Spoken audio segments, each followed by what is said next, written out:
বিয়ের দিন বাসর ঘরে পুত্র সন্তান জন্ম দিয়েছে রিয়া আক্তার। এতে হতাশ হয়ে পড়েছে নববিবাহিত স্বামী সজীব হোসেন। ঘটনাটি ঘটেছে লক্ষ্মীপুর সদর উপজেলায় ৪ নং চররুহিতা ইউনিয়নের ৩ নং ওয়ার্ডের তনু মিয়া হাজীবাড়িতে। আবু তাহেরের ছেলে সজীব হোসেনের সাথে একই উপজেলায় ২ নং দক্ষিণ হামসাদি ইউনিয়নের গঙ্গাপুর গ্রামের নুননবীর মেয়ে রিয়া আক্তারের সাথে পারিবারিকভাবে ঘটক শাহাবুদ্দিনের মাধ্যমে উভয় পক্ষের সম্মতিক্রমে রবিবারে তাদের বিয়ে হয়। এরপর সামাজিক নিয়ম অনুযায়ী ছেলেপক্ষ নববধূকে নিয়ে আসে। এরপরই ঘটে আপত্তিকর এই ঘটনা।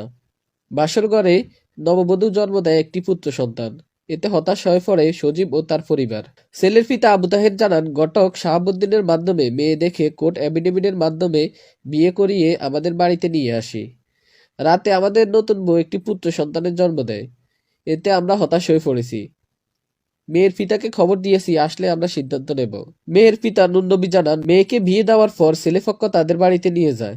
আজ সকালে ফোন করে জানালো আমার মেয়ে নাকি একটি পুত্র সন্তানের জন্ম দিয়েছেন। এই ব্যাপারে আমি আর কিছুই জানি না। এই ব্যাপারে ইউপি সদস্য আবুল কালাম ভুইয়া জানান, বিভিন্ন মাধ্যমে ঘটনাটি শুনেছি। আজ বিকেলে ছেলেপক্ষ মেয়েকে মেয়ের বাপের বাড়িতে পাঠিয়ে দিয়েছে। মেয়ে এখন বাপের বাড়িতে আছে। বলো, তুমি বলো, নির্ভয়ে বলো। এ বাচ্চা বাবা কে?